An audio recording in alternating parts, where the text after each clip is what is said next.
নি'মাতাল্লাহি লা তুহসুহা ইন্নাল ইনসানা লাযালুমুন কাফফার। হে মানুষ সম্প্রদায়, আমি তোমাদেরকে যত পরিমাণ নিয়ামত দান করলাম, এক থেকে গণনা করতে করতে কিয়ামত পর্যন্ত যদি গণনা করো, তবুও তোমরা আমার নিয়ামত সমূহ গণনা করে শেষ করতে পারবে না, ঠিক কিনা? আমার ভাইরা, আল্লাহ তাআলা আমাকে আপনাকে অসংখ্য নিয়ামত দান করেছেন। নাম্বার 1 নিয়ামত দান করেছেন, আমরা সকলেই জানি পৃথিবীর প্রথম মানুষের নাম আদম নবী, ঠিক কিনা? আদম আলাইহিস সালাতু ওয়াস সালাম। আমার প্রশ্ন হচ্ছে, আল্লাহ তাআলা সর্বপ্রথম প্রথম মানুষটাকে কেন নবী বানালেন? সাধারণ মানুষ কেন বানালেন না? এখান থেকে আমাকে আপনাকে বুঝতে হবে, আমাকে আপনাকে আল্লাহ তাআলা কত পরিমাণ ভালোবেসেছেন। অর্থাৎ আমাকে আপনাকে আল্লাহ তাআলা এই পৃথিবীর ভূখণ্ডে সাধারণ মানুষের সন্তান না বানিয়ে আল্লাহ তাআলা আমাদেরকে নবীর সন্তান বানিয়েছেন, ঠিক কিনা? এই জন্য প্রথম মানুষটাকে আল্লাহ তাআলা সাধারণ মানুষ না বানিয়ে তিনি নবী বানিয়েছেন। সুবহানাল্লাহ, সুবহানাল্লাহ। আসতে বলি। আমার ভাইরা, একটু লক্ষ্য করুন, 3.5 হাত বডির দিকে আল্লাহ তাআলা আমাকে আপনাকে কত পরিমাণ নিয়ামত দান করেছেন। আল্লাহ তাআলা ইরশাদ করতেছেন, লাকাদ খালাকনাল ইনসানা ফি আহসানি তাকবীর।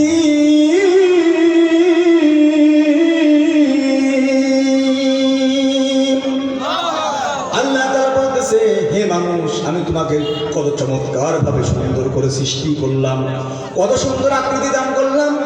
অপরে আল্লাহ তাআলা বলতেছেন, ফি আইনি সূরাতিন মা শারাকাবাক। একটু লক্ষ্য করো, কত সুন্দর আকৃতি তোমাকে আমি দান করলাম। এই যে আমরা একটা হাত দেখতে পাচ্ছি, এই যে হাতের কবজি, আল্লাহ তাআলা চাইলেন এখানে কবজি দিতে নাও পারতেন। এখানে যদি কবজি না দিতেন, এখানে যদি কবজি না দিতেন, হাতটা কিন্তু লাঠির মতো হয়ে থাকতো, ঠিক কিনা? এগুলো নিয়ে চিন্তা করতে হবে। কিভাবে পেঁয়াজ 20 মণ হয়েছে, কিভাবে 30 মণ হয়, এগুলো নিয়ে চিন্তা করাকে আমরা বড় জ্ঞানী মনে করি। না না, এরা করি না। একতলা বিল্ডিং করেছে, দোতলা করার জন্য রডটা উপরের দিকে উঠিয়ে রেখেছে, আমরা ভাবি লোকটা কত বড় পণ্ডিত। না না, পণ্ডিত না। আল্লাহ তাআলা বলতেছেন, এদেরকে জ্ঞানী বলে আখ্যায়িত করা হবে না।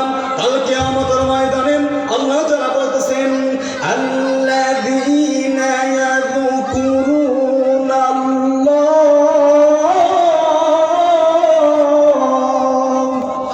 কিয়ামান ওয়া কুউদান ওয়া আলা জুনুবিহিম। আল্লাহ তাআলা বলতেছেন, কাল কিয়ামতের ময়দানে আমি আল্লাহ তাদেরকে কি বলবো? জ্ঞানী বলবো। যারা দাঁড়ানো অবস্থায়, বসা অবস্থায়, শোয়া অবস্থায় আমি আল্লাহ তাআলাকে স্মরণ করেছেন, এদেরকে জ্ঞানী বলা হবে, ঠিক কিনা? আমার ভাইরা, আমরা একটু আমাদের 3.5 হাত বডির দিকে একটু লক্ষ্য করি। আল্লাহ তাআলা বলতেছেন, আলাম নাজআল লাহু আইনাইন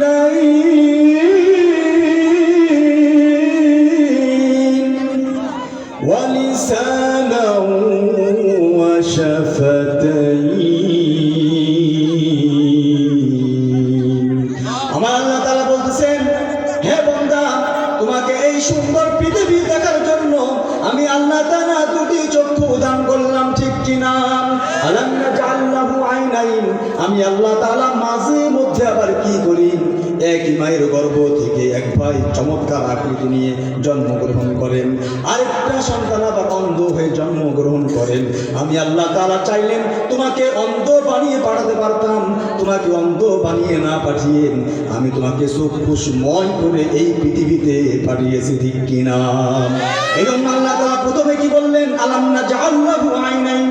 আমি তোমাদেরকে দেখার জন্য চক্ষু দান করলাম, ওয়া লিসানান, কথা বলার জন্য জিহ্বা দান করলাম, ওয়া শাফাতাইন, কথাগুলো আবার সাউন্ড বক্সের মতো জোরে আওয়াজ হওয়ার জন্য আমি আল্লাহ তাআলা 2টি ঠোঁট দান করলাম। সুবহানাল্লাহ। একটু চিন্তা করে দেখেন তো, ঠোঁট বাদে কথা বলতে পারেন কিনা? পারবেন কেউ? এই জন্য আল্লাহ তাআলা ধারাবাহিকভাবে বলেছেন, আমি যতক্ষণ আলোচনা করব কোরআন হাদিস দিয়ে আলোচনা করার চেষ্টা করবো ইনশাআল্লাহ। প্রথমে কি বললেন? আল্লাহ যে আল্লাহ আইনাইন, চক্ষু দিলাম, অলিসানান জিব্বা দিলাম, অসাবাতাইন ঠোঁট দান করলাম। কত চমৎকারভাবে আল্লাহ তাআলা বলতেছেন, আমি তোমাদেরকে কত সুন্দর করে কত নিয়ামত দান করলাম। দেখো, তাকে গিয়ে জিজ্ঞেস করো যার দুই চক্ষু নেই পৃথিবীটা তার কাছে কেমন মনে হয়, ঠিক কিনা? এই জন্য আমার ভাইয়েরা, আল্লাহ তাআলা আমাকে আপনাকে যত পরিমাণ নিয়ামত দান করলেন, এই শুকরিয়া যদি কিয়ামত পর্যন্ত শেষ দায় পড়ে থাকি তবু আদায় করে শেষ করা যাবে না, ঠিক কিনা? আমার ভাইয়েরা, আল্লাহ তাআলা আমাদেরকে স্মরণ করে দিয়ে বলতেছেন, একটু স্মরণ করিয়ে দিতে চান। আল্লাহ তাআলা বলতেছেন, হাল আতা আলাল ইনসান হিনুম মিনাদ-দাহরি লাম ইয়াকুন শাইআন মাযকুরা। তোমরা ওই সময়ের প্রতি স্মরণ করো যে সময়ে পৃথিবীর মধ্যে তোমাদের কোনো অস্তিত্ব ছিল না। একটু লক্ষ্য করুন, আমরা এখানে যারা বসে আছি 100 বছর আগে আমরা কিন্তু এই পৃথিবীতে কেউ ছিলাম না, ঠিক কিনা? আজ আছি, আবার 100 বছর পর আমরা সকলে মাটির নিচে চলে যাব, ঠিক কিনা? আল্লাহ তাআলা অতি সংক্ষিপ্তভাবে চমৎকারভাবে বলে দিয়েছেন, কবরে কিন্তু তোমাকে আসতেই হবে, কিন্তু কি নিয়ে আসবেন? আল্লাহ তাআলা বলতেছেন, ইয়া আইয়ুহাল্লাযীনা আমানুত্তাকুল্লাহা হাক্কা তুকাতিহি ওয়া লা তামুতুন্না ইল্লা ওয়া আনতুম মুসলিমুন। আল্লাহ তাআলা বলতেছেন, এই কবর মারাত্মক ভয়ানক জায়গা, কবর একাকিত্বের জায়গা, পোকামাকড়ের ঘর। এখানে যদি আসতেই হয় তোমাকে মুসলমান হয়ে আসতে হবে, ঠিক কিনা?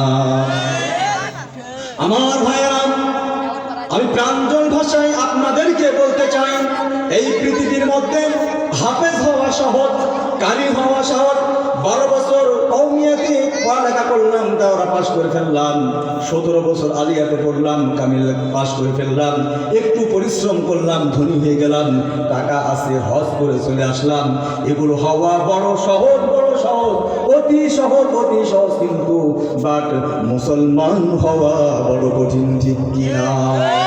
আমার ভাইয়েরা, এই যে প্রচন্ড শীত পড়তেছিল কিছুদিন আগে, মুয়াজ্জিন আযান দিয়েছেন, আস-সালাতু খায়রুম মিনান নাওম। এই মুয়াজ্জিনের ডাক শোনার পরে যে ব্যক্তি গরম লেপটাকে লাথি মেরে ফেলে দিয়ে ঠান্ডা পানি দিয়ে ওযু করে মসজিদে গিয়ে জামাতের সাথে নামাজ আদায় করেছে, এর নামই হচ্ছে মুসলমান, ঠিক কিনা? এই চরকুন্ডা এলাকাবাসী, তোমরা এই এলাকার মধ্যে কি ইমানদার দেখতে চাও? ইমানদার দেখতে চাও? তোমরা যদি ইমানদার দেখতে চাও, কাবা শরীফে গিয়ে ইমানদার ব্যক্তিকে নির্ণয় করতে হবে না, দেখতে হবে না। এই যে আমার এখানে মসজিদ রয়েছে, ওখানে গিয়ে তোমরা কি করবেন? ফজরের নামাজে গিয়ে দেখবা এই এলাকার মধ্যে কয়জন ইমানদার আছে, ঠিক কিনা? বুঝতে পারলাম, ইমানদার দেখার জন্য কাবা শরীফে যাওয়ার দরকার নাই। মোটামুটি ভালো ইমানদার নির্ণয় করতে হবে। প্রচন্ড শীতের মধ্যে ফজরের নামাজের সময় গিয়ে একটু মসজিদে দেখবেন কতজন ইমানদার আছে। তুমি কিসের ইমানদার? তোমার ইমান ল্যাংড়া হয়ে গিয়েছে, তোমার ইমান তো নিজেই হাঁটতে পারে না। যে ইমান তোমাকে ঠিকঠাক ভাবে বাড়ির কাছে মসজিদে নিয়ে যেতে পারে না, এই ইমান তোমাকে কিভাবে জান্নাতে নেবে, ঠিক কিনা? তোমার ইমান ল্যাংড়া হয়ে গিয়েছে, নিজেই ল্যাংড়া, একাই আরেকজনের সাহায্য নিয়ে চলতে হয়। টাকা জোরে সৌদি গিয়ে হজ করে আসতে পারলেও ইমানের জোরে আজকালকার মুসলমানেরা বাড়ির কাছে মসজিদে গিয়ে নামাজ পড়তে পারে না, ঠিক কিনা? আমার ভাইয়েরাম, যে কথা আমি বলতেছিলাম, আল্লাহ তাআলা স্মরণ করে দিচ্ছেন, ওই সময়ের কথা তোমরা স্মরণ করো। এই পৃথিবীর মধ্যে তোমাদের কোনো অস্তিত্ব ছিল না, আমি আল্লাহ তাআলা তোমাদেরকে অস্তিত্ব দান করলাম। কেমন ভাবে? 1 ফোঁটা নাপাক পানি দিয়ে, ঠিক কিনা? কেন নাপাক পানি দিয়ে আমি তোমাদেরকে সৃষ্টি করলাম। আল্লাহ তাআলা বলতেছেন, ওয়ালাকাদ কাররামনা বানি আদম। লক্ষ লক্ষ বিলিয়ন বিলিয়ন সৃষ্টির মধ্যে আমি আল্লাহ তাআলা তোমাদেরকে কত সুন্দর আকৃতি দিয়ে সৃষ্টি করলাম। চাইলে আমি তোমাদেরকে শ্রেষ্ঠত্ব দিতে নাও পারতাম, কিন্তু আমি তোমাদেরকে শ্রেষ্ঠত্ব দান করলাম। আল্লাহ তাআলা নিজেই কি বললেন? আমি তোমাদেরকে শ্রেষ্ঠত্ব দান করলাম। অপর আয়াতে আল্লাহ তাআলা আবার বলতেছেন উলাইকা কাল আনআম। শুধু একথা বলে তিনি থামেন নাই, তিনি কি বলেছেন? উলাইকা কাল আনআম বাল হুম আদাল্লু। যারা নামাজ পড়ে না, যারা রোজা রাখে না, হজ করে না, এরা চতুষ্পদ জন্তুর চাইতেও খারাপ, ঠিক কিনা? আমার ভাইরা, কোরআনুল কারীমের মধ্যে আল্লাহ তাআলা আমাদেরকে 5 ভাবে সম্বোধন করেছেন। কয়ভাবে? 5 ভাবে বলতেছেন ইয়া আইয়ুহান নাস, ইয়া আইয়ুহাল ইনসান, ইয়া আইয়ুহাল্লাযীনা আমানু, ইয়া বানি ইসরাঈল আযকুর, ইয়া বানি আদম। এইভাবে 5 ভাবে সম্বোধন করেছেন। এখন আপনাদের কাছে আপনাদেরও প্রশ্ন হতেই পারে, তাহলে শ্রেষ্ঠ মানুষ কারা? আল্লাহ তাআলা নিজেই বললেন মানুষদেরকে আমি শ্রেষ্ঠত্ব দান করলাম, শ্রেষ্ঠ জাতি হিসাবে এই পৃথিবীর ভূখণ্ডে আমি পাঠালাম। তাহলে আল্লাহ আবার বলতেছেন এরা আবার চতুষ্পদ জন্তুর চাইতে খারাপ। আমি অতি সহজ ভাষায় 2টি কথা বললেই আপনারা বুঝতে পারবেন কারা শ্রেষ্ঠত্ব আর কারা চতুষ্পদ জন্তুর চাইতেও খারাপ। একটি হচ্ছে যে মানুষের মধ্যে দিন রয়েছে ওই মানুষটি শ্রেষ্ঠ মানুষ, যে মানুষের মধ্যে দিন নেই ওই মানুষটি চতুষ্পদ জন্তুর চাইতে নিকৃষ্ট, ঠিক কিনা? তাহলে আমরা বুঝে গেলাম অতি সহজ। ওয়াজ বেশি রাত হওয়ার দরকার নাই। আজকালকার ওয়াজটা হয়ে গেছে ডিজিটাল মডেলিং। কমিটি নিয়তের মধ্যে গরমিল থাকে, কমিটি আগে ভেবে নেয় এমন বক্তা দাওয়াত দেব বহু শ্রোতা হবে। উদ্দেশ্য কি শ্রোতা হওয়া? বক্তা তিনিও ওয়াজ করেন মোটামুটি বাজেট করে টাকা পাবো, শ্রোতারাও আসে, সুর শুনবো। 3 দিনের নিয়তের মধ্যে গরমিল হওয়ার কারণে কেমন পর্যন্ত এভাবে নামিল হতে থাকলে 5 পয়সার লাভ হবে না, ঠিক কিনা? আমি একটা হাদিস আপনাদের সামনে শুনিয়েছি, আখলিস দীনাকা ইয়াকফিকাল আমালুল কলিল। তোমরা তোমাদের নিয়তকে শুদ্ধ করো, অল্প আমলই না যাতে রুসিলা হয়ে যাবে, ঠিক কিনা? এই জন্য আমার ভাইরা, যেহেতু মসজিদ উন্নয়ন প্রকল্পে এই মাহফিলটি হচ্ছে, আমি অতি সংক্ষিপ্ত আকারে মসজিদের নির্মাণ ইতিহাস আমি বর্ণনা করতে চাই। আমার ভাইরা, আল্লাহ তাআলা বলতেছেন ইন্না আউয়ালা বাইতিন বুদিআ লিন-নাসি লাল্লাযী বিবাক্কা মুবারাকান ওয়া হুদাল লিল আলামিন। আল্লাহ তাআলা বলতেছেন এই পৃথিবীর ভূখণ্ডের সর্বপ্রথম যে ঘরটি আমি বানিয়েছি সেটি হচ্ছে কাবা শরীফ, ঠিক কিনা? মসজিদের ইতিহাস যদি বর্ণনা করতে আমি যাই, আমাকে একটু পিছন দিকে যেতে হবে, একটু পিছনে চলে যেতে হবে। আমার ভাইরা, আল্লাহ তাআলা এই পৃথিবীর ভূখণ্ডে সর্বপ্রথম জিন জাতিদেরকে তিনি বসবাস করার জন্য পাঠান।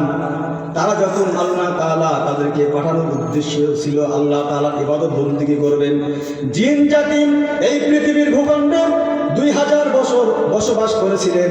এমন অবস্থায় তারা কি করলেন?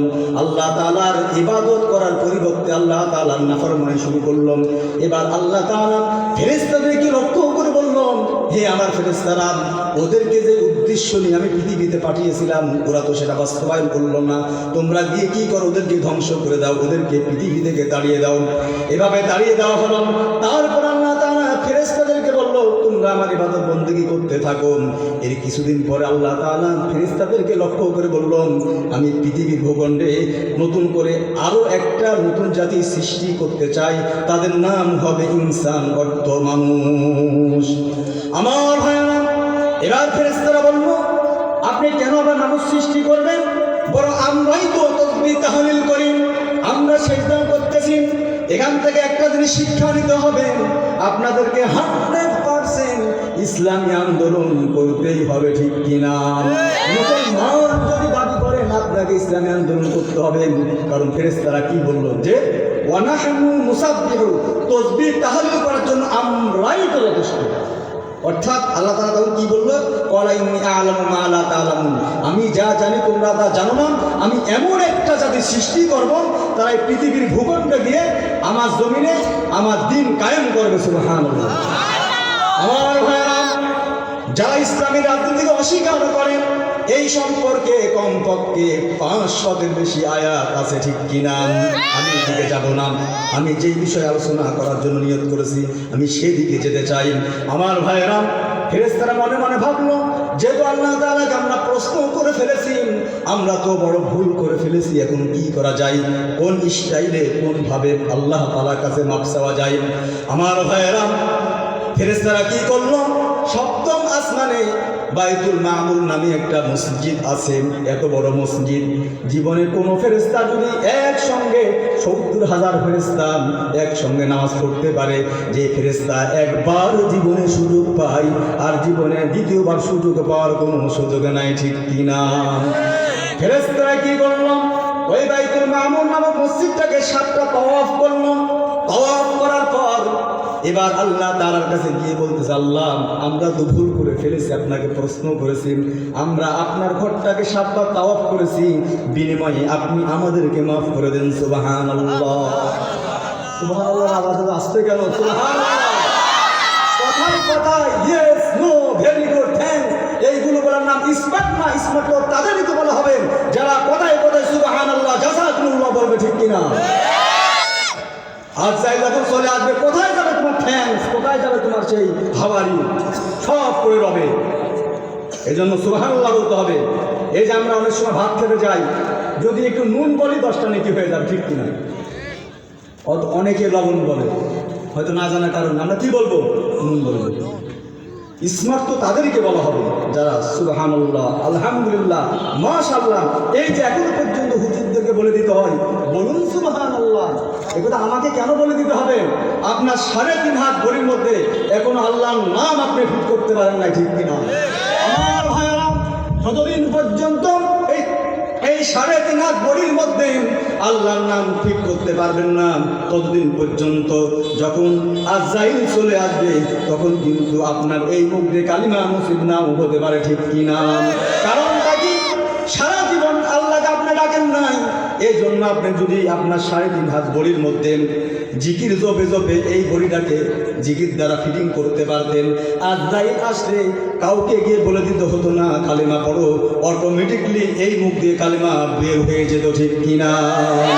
আমার ভাইয়েরা, যে কথা বলতেছিলাম, আল্লাহ তাআলা তখন ফেরেশতাদেরকে লক্ষ্য করে বললাম, হে আমার ফেরেশতারা, তোমরা তো আমার এই ঘর 7বার তাওয়াফ করে আমার কাছে মাপ চাইলেন, কিন্তু আমি তো পৃথিবীতে মানুষ পাঠাবো, কিন্তু পাঠাবো যে কথা বলেছে তা 2000 বছর আগে আল্লাহ তাআলা কথা বলতেছে।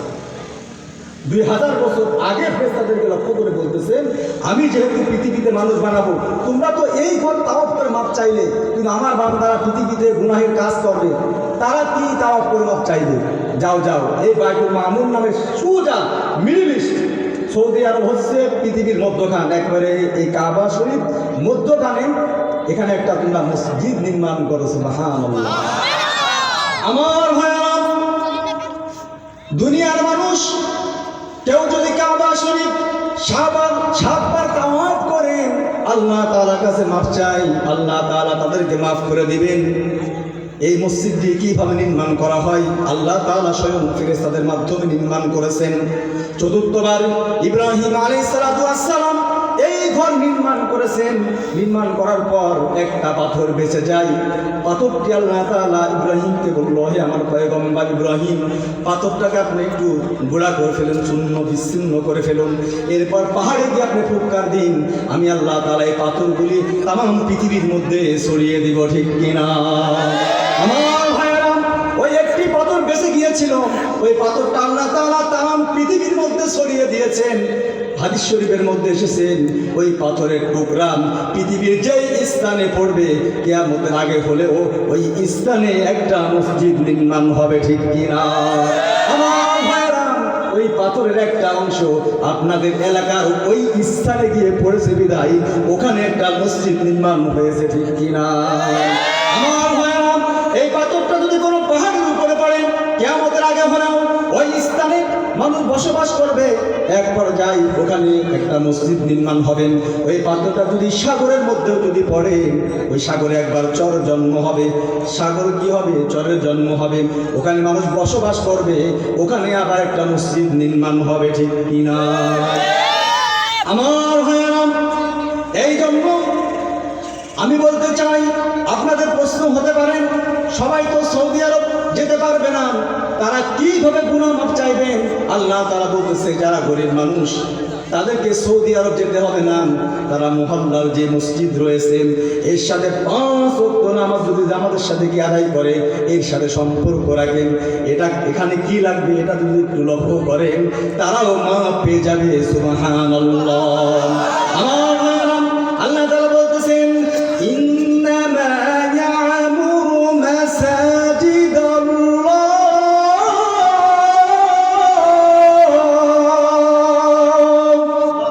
মান আমানা বিল্লাহি ওয়াল ইয়াউমিল আখির। আল্লাহ তাআলা কাফেরদেরকে লক্ষ্য করে বলেন নাই, ঈমানদারদেরকে লক্ষ্য করে বলেছেন একমাত্র ঈমানদার যারা হবে তারাই আমার মসজিদ আবাদ করবে, ঠিক কিনা?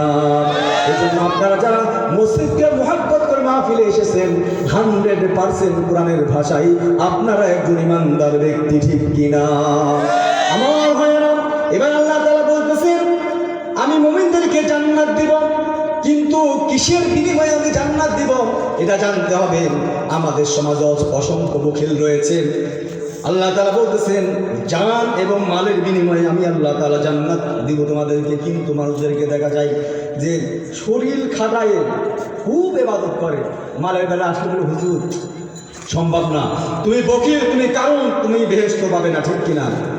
এক মহিলা খুব কিপটা ছিল, তো কিপটা থাকার পর অনেক সম্পত্তি তার রয়েছে, তো আজরাইল চলে আসলো, জান যাই যায় অবস্থা, মেয়েরা গিয়ে বলতেছে আম্মু তুমি তো মারাই যাচ্ছ, একটা কাজ করো। কি কাজ? একটু সরিষার তেল মেখে দিই। বসে আরে রাখ রাখ, জান যা তেল খা। আমার ভাইরা,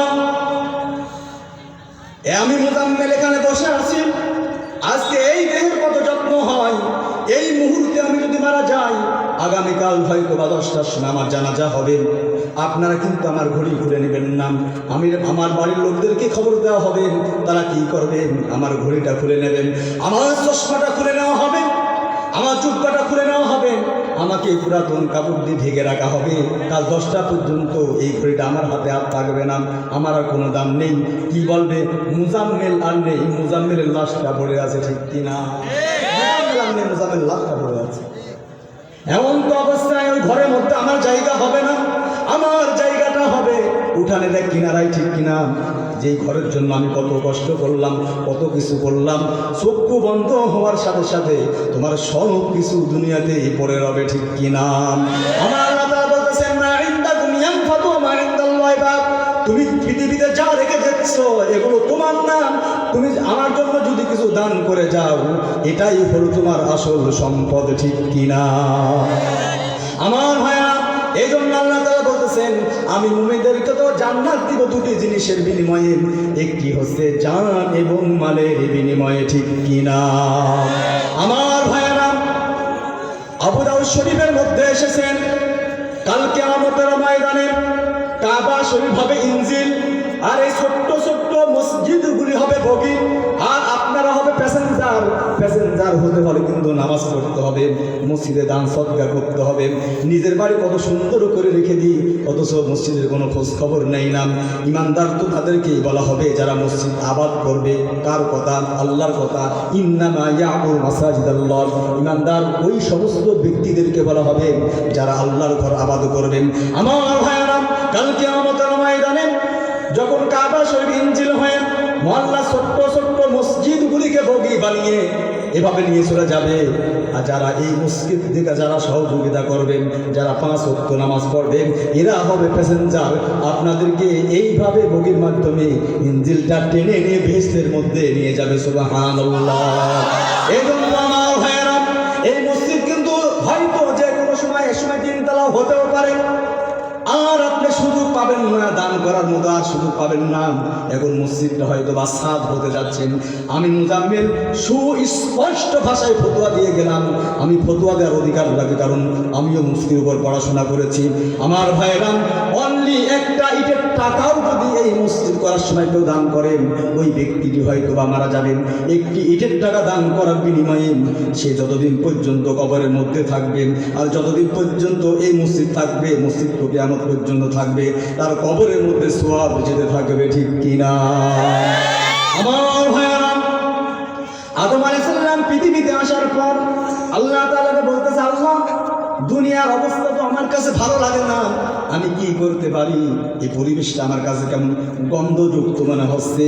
আল্লাহ তাআলা আদমকে বলল, তোমার এই মন খারাপ ঠিক হয়ে যাবে, তুমি এই ঘরটা আবাদ করো, পুনরায় এই কাবা শরীফটাকে আবার তুমি সংরক্ষণ করো, তোমার মনটা আমি আল্লাহ তাআলা ভালো করে দিব। সুবহানাল্লাহ। এখান থেকে শিক্ষা হচ্ছে, তুমি যদি বিপদের মধ্যে থাকো, সন্তান যদি কথা না শুনে, তুমি মসজিদে দান করো, আল্লাহ তাআলা তোমার অশান্তি দূর করে দিবে, ঠিক কিনা? এই জন্য আমার ভাইরা, এই মসজিদের দিকে লক্ষ্য রাখতে হবে। এই মসজিদের অনেক বড় ফজিলত। দান করলে কি হবে? তুমি কি হায়াত বাড়াতে, সত্যি আকারে তুমি যদি হায়াত বাড়াতে চাও, তুমি আল্লাহর ঘর মসজিদে দান করো। সুবহানাল্লাহ। তোমার উপর পাহাড় পরিমাণ বিপদ নিমজ্জিত হচ্ছে, এই অবস্থায় তুমি যদি আল্লাহর ঘরে দান করো, আল্লাহ তাআলা বিপদটা কাটিয়ে দেবেন। সুবহানাল্লাহ। দুইজন ফেরেশতা দৈনন্দিন সকালবেলা করে এই পৃথিবীতে আসেন, আসার পর কি করেন? যে ব্যক্তি কিছু দান করে তার সম্পদগুলি বাড়ার জন্য আল্লাহ তাআলার কাছে দোয়া করেন, আর যে ব্যক্তি কিছু দান করে না, ওই ব্যক্তির জন্য আরেক ফেরেশতা লানত দিতে থাকে, আল্লাহ এই ব্যক্তির সম্পদ তুমি কমে দাও। সকলে বলি নাউযুবিল্লাহ। আমার ভাইয়েরা, আল্লাহ দেওয়া পাম, আল্লাহ দেওয়া হাত, আল্লাহ দেওয়া যৌবন, আল্লাহ দেওয়া শক্তি দিয়ে আমি ইনকাম করতেছি, এগুলো কিন্তু আমার টাকা না।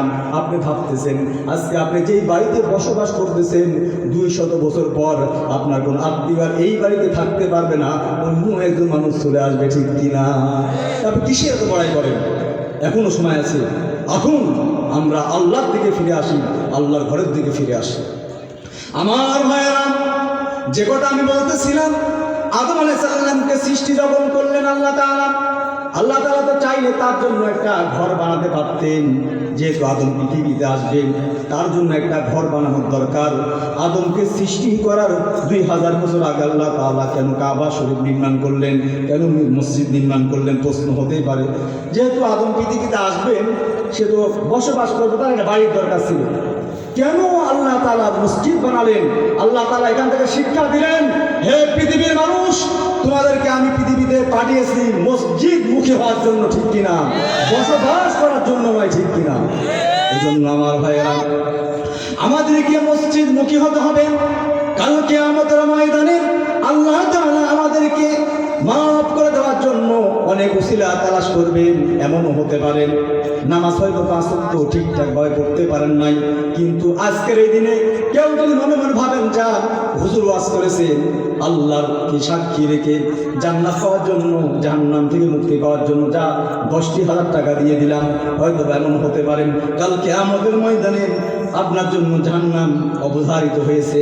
এখন আপনি বলেই ফেলবেন, আল্লাহ আমি তো সেদিন 10,000 টাকা দিয়েছিলাম একমাত্র তোমাকে রাজি সন্তুষ্টি করার জন্য, আমাকে হয়তো বেহেশতে দাও, না আমার টাকা ফেরত দাও। আল্লাহ তাআলা কি বলবে? তোর টাকা ফেরত দেওয়া লাগবে না, বেহেশতে চলে যাচ্ছে। ঠিক কিনা? এজন্য আমার ভাইয়া, আমি হয়তো বা কালেকশন করবো না, আমি শুনে যেতে চাই, আমি দেখে যেতে চাই। অত্র এলাকার মানুষ যদি দরিদ্র হয়, দরিদ্রতা দেখে ভয় পাওয়া যাবে না। ইসলাম প্রতিষ্ঠিত হয়েছে দরিদ্রদের মাধ্যমে, ঠিক কিনা? আমার ভাইয়েরা, আবু বকর সব কিছু দান করে দিলেন। আল্লাহ তাআলা তারকে সালাম জানিয়েছেন। আল্লাহ রাসূল জিজ্ঞেস করলো, হে আবু বকর, তুমি তোমার ঘরের মধ্যে কি রেখেছ? আবু বকর বলল, আমি আমার ঘরের মধ্যে শুধু দিনটা রেখে এসেছি, বাকি যা আছে সব কিছু জিহাদের জন্য আমি দান করে দিলাম। সুবহানাল্লাহ। আমার ভাইরা, এই টাকা পয়সা কিছুই পৃথিবীতে রবে না, কিচ্ছুই যাবে না।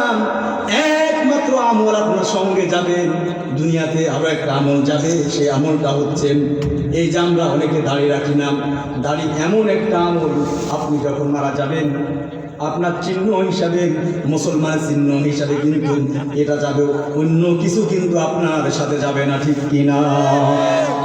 আমার ভাইরা, এই জন্য যারা দাড়ি রাখবেন, যখন কবরের মধ্যে তাদেরকে রাখা হবে, যখন বলা হবে মান হাজার রাজুল, আল্লাহ রাসূল সাল্লাল্লাহু আলাইহি সাল্লামকে যখন দেখানো হবে, আল্লাহ রাসূল বলেই ফেলবেন, দুনিয়াতে দাঁড়িয়ে রাখার কারণে অনেক মেয়েরা পর্যন্ত অপছন্দ করেছে, ঠিক কিনা? আমাকে মহব্বত করে দাঁড়িয়ে রেখেছে। যাও যাও, এই সওয়াল জবাব নেওয়ার দরকার নাই, একে তোমরা সহজ করে দাও সওয়াল জবাব, ঠিক কিনা? আমার ভাইয়েরা, হে যুবক ভাইয়েরা, তোমাদের একটি উদ্দেশ্য করে একটি কথাই বলতে চাই। তোমরা দাঁড়িয়ে রাখবা, দাঁড়িয়ে রাখার কারণে যদি তোমাদেরকে মেয়েরা পছন্দ না করে, তোমরা ভাববা ও প্রকৃতপক্ষে মেয়ে নাম, ও একটা টাটকা শয়তান, ঠিক কিনা? আমার ভাইয়েরা, দাঁড়িয়ে আল্লাহ তাআলা পুরুষকে নিয়ে পুরুষের সৌন্দর্য বৃদ্ধি করেছেন। এই সৌন্দর্য দেখে কোনো মেয়ে যদি দাঁড়িয়ে দেখে আকৃষ্ট না হয়, ভাবতে হবে ও পুরুষও না, ও মেয়েও না, ও হলো হিজলা, ঠিক কিনা? ও তৃতীয় লিঙ্গ। কারণ আল্লাহ তাআলা সৃষ্টি যে পুরুষকে দেখলে মেয়েরা আকৃষ্ট হবে, মেয়েদেরকে দেখলে পুরুষরা আকৃষ্ট হবেই। আল্লাহ তাআলা সৃষ্টি যে পুরুষের দাড়ি থাকবে, এই দাড়ি দেখে যে মেয়ে অপছন্দ করে, তার মেয়ে আসলে মেয়ে কিনা সন্দেহ আছে আমার। এজন্য আমার ভাইয়েরা, দাড়ি রাখতে হবে। একটাই আমল, দাড়ি আপনার সঙ্গে মৃত্যুর পরে কিন্তু কবরে যাবে, অন্য কোনো আমল কিন্তু আপনার সাথে যাবে না। আমার ভাইয়েরা, অতি সংক্ষেপে আমি যে কথা বলতেছিলাম, আমরা কি নিয়ে কবরে যাব, আমাদেরকে আমল নিয়ে কিন্তু কবরে যেতে হবে। আজকে আমরা অহরহ গুনাহের কাজ করতেছি। আমার ভাইয়েরা, কাল কিয়ামতের ময়দানে এই 8টি জিনিস আমার আপনার বিরুদ্ধে সাক্ষী দেবে। সকলে মুখস্থ করে, কয়টি জিনিস? 8টি জিনিস। বাড়িতে যদি জিজ্ঞাসা করা হয়, তুমি কি ওয়াজ শুনে আসলে? ওয়াজ তো ভালো হয়েছে। তুমি কি বলেছে? ওয়াজ তো ভালো হয়েছে। মানে কি শুনেছো মনেই নাই, ও শুনতে এসেছিল। এই 8টা জিনিস আজকে মুখস্থ করে নিয়ে যান। এই 8টা জিনিস বলেই আমার সময় শেষ হয়ে যাবে, আর 5 মিনিট আছে, তারপর আমি নেমে পড়বো ইনশাআল্লাহ। আমার ভাইয়া, 8 জিনিস আমার আপনার বিরুদ্ধে সাক্ষী দেবে। এটা আমার কথা নয়, স্বয়ং আল্লাহ তাআলা বলতেছেন, ইয়াউমাইদিন তুহাদ্দিসু আখবারাহা। আমার ভাইয়া, আল্লাহ তাআলা বলতেছেন, হে বান্দা, তুমি কোন জায়গায় দাঁড়িয়ে গুনাহের কাজ করতেছো, এই জায়গা কাল কিয়ামতের ময়দানে তোমার বিরুদ্ধে সাক্ষী দেবে, ঠিক কিনা? তখন আফসোস হবে, আর বলবে, ওই জায়গায় দাঁড়িয়ে যদি গুনাহ না করে যদি নামাজ পড়তাম, এই জায়গা আজকে আমার পক্ষে সাক্ষী দিত। আজ নামাজ না পড়ার কারণে, ওই জায়গায় দাঁড়িয়ে গুনাহর কাজ করার কারণে আজকে আমার বিরুদ্ধে ওই জায়গা সাক্ষী দিচ্ছে, ঠিক কিনা?